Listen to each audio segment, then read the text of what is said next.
Takže ahoj, vítam vás pri novom videu. Dneska, ako ste si asi všimli, to je Minecraft. A dneska to je ďalšie redstoneové video, kde chcem obnoviť moju asi rok zabudnutú sériu, kde jednoducho robím tie nie najzložitejšie, ale dosť zložité redstone obvody. A dneska konkrétne sa mi podarilo urobiť kalkulačku.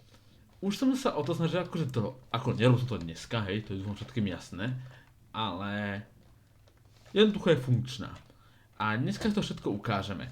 Chcem povedať, ak máte akýkoľvek nápad na akýkoľvek zložitejší obvod, čo by som mohol postaviť, tak to napíšte kľudne do komentárov a ak to bude možné, tak ja to postavím. Inak prosím, nevšimajte si toto všetko, ja jednoducho keď staviam blbosti, tak sa mi lepšie rozmýšľa. Takže vráťme sa sem. Dobre. Začneme už s tou kalkulačkou. Najprv si ukážeme príklad, ktorý dokáže úplne v pohode vypočítať a potom si popíšeme celé fungovanie.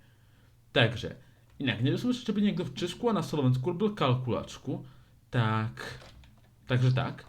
Inak, už som to teraz natáčal, bohužiaľ bol problém, takže toto je príklad, ktorý nechám vypočítať. 5 plus 3 minus 2. Takže zapneme plus mód, to je tunak. Dáme 5 a dáme 3. Dobre, teraz prepneme na mínus a dáme minus 2. A teraz toto oukové tlačítko, to je rovná sa. Takže rovná sa. 1, 2, 3, 4, 5, 6. Vidíme. Teraz, toto je reset, ale reset nefunguje, keď je zapnuté plusko alebo mínusko. Teraz to treba vypnúť a reset. A nie je nič. Teraz to celé vysvetlíme podrobne. Nebojte, nie je to také extra zložité, ako to vyzerá. Ako nie je to úplne najľahšie obvod, to priznávam, ale tohto asi väčšina z vás, keby videla, tak si myslí, že jednoducho tak hneď zdrhá. Ale nie je to až také zložité. Ideme na to. Máme tu klasickú klávesu kalkulačky. Toto všetci poznáme. Jednoducho 1, 2, 3, 4, 5, 6, 7, 8, 9. Nulu tu nemám, pretože násobenie tu není a inak je zbytočná. Takže z každého je tu zozadu vyvedená redstone torčka, alebo tu pri dvojke je priamo redstone, pri osmičke tiež. A vedú do svojich týchto ministaníc. Tie si vysvetlíme za chvíľu. A vlastne teraz. Tunak mám to nastimulované jednoducho celé. V podstate keď kliknem tlačítko, teraz to nastavené na 9, tak tento dropper vypluje presne 9 krumpáčov. Ale tak krumpáčov. Ja ich tam mám všade plné čestky, takže tie nedojdu. Takže keď to kliknem, presne 9 vyhodených, malo by ich tu i 5, ktorú z toho presne tak. A takto je nastavené každé číslo. Tunak sú konkrétne presné natiahnutia repeaterov, ktoré musím dať, aby jednoducho to dalo dané číslo. A je to tak isto aj pri plusku, aj pri minusku. Ale to si za chvíľu povieme ešte. Nejak to si nevšimajte, to som testoval niečo, ale bolo to o dosť zložitejšie ako to, čo som použil nakoniec. To, čo mám tu jednoduchšie. Dobre, teda pokračujeme s týmto obvodom. Tunak, ale ako funguje to plusko a mínusko? Pretože keď kliknem plusko, čo je naľavo, tak sa aktivuje práve tento piston, ktorý vypluje ten redstone block sem a teda aktivuje redstone. Tento redstone je rozťahaný po celom, inak viem, bolo by prehľadnejšie oddelovať s farbami, ale mňa to strašne páči takto. Mne to páči a farby mi to skazili. Jednoducho takto to aktivuje každý piston dole, čím bude môcť prejsť signál cez tento repeater. A potom až samozrejme do tohto dropru, ktorý je tu vzadu, čo si vysvetlíme zase za chvíľku. A teda tak. A na tom princípe to vlastne celé funguje viac menej. Konkrétne to je inak systém na mínus, ale pri plusku je toto isté. Aby to bolo prehľadnejšie. Toto je na plusko. Aby to jednoducho observere, ktoré sa dajú k sebe, ako ste videli tam, aby mohol prejsť signál a ho preto odvezú všetko sem dole. Tunak priamo. Dobre, to by sme mali plusko. mínusko v podstate funguje dosť podobne, ale zároveň trošku odlišne. Mínusko, inak je tu ešte táto poistka, ktorá urobí to, že keby som mal plusko a klikol by som mínusko, tak boli v podstate zapnuté obidve naraz. A to by dalo 0 potom.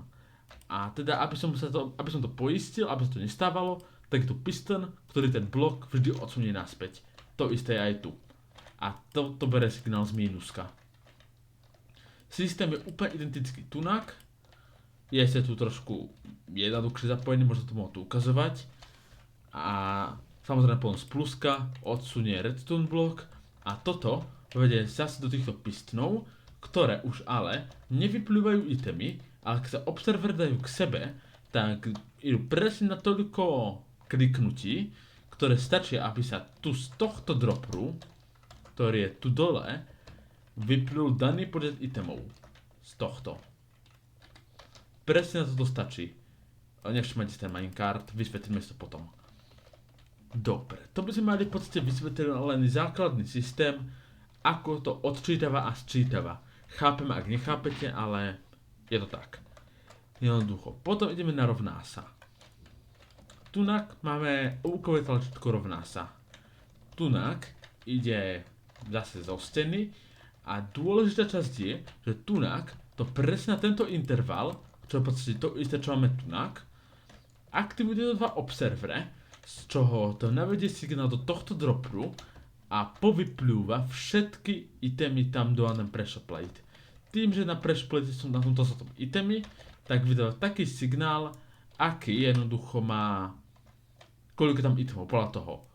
Takže keď si vezmeme toto a hodíme tam napríklad 3 itemy, nestakujúce samozrejme, tak vidíme, že nám to vyhodilo 3. Presne to vidíme. A potom vlastne tunak, keď klikneme mangrovové tlačítko, čo je tam hore, už tu nejdem znova, tak tunak sa aktivuje toto, že jednoducho najprv tam vypluje práve minecart, tunak, to je táto linka, a ten zoberie itemy z toho hora. To je už ten reset. A potom tunak bude nejaké oneskorenie, kým sa začnú tieto observere, akože klikať navzájom, budú klikať malú chvíľku, myslím, že 2 sekundy sú nastavené, a vystrelia tie šípy tak, aby zničili ten minecart, aby to potom nebralo na plusku. Bohužiaľ, reset nefunguje, keď je plusko alebo mínusko zapnuté, pretože toto musí bohužiaľ viesť do mínuska, alebo keď je mínusko zapnuté, pardon, nie plusko.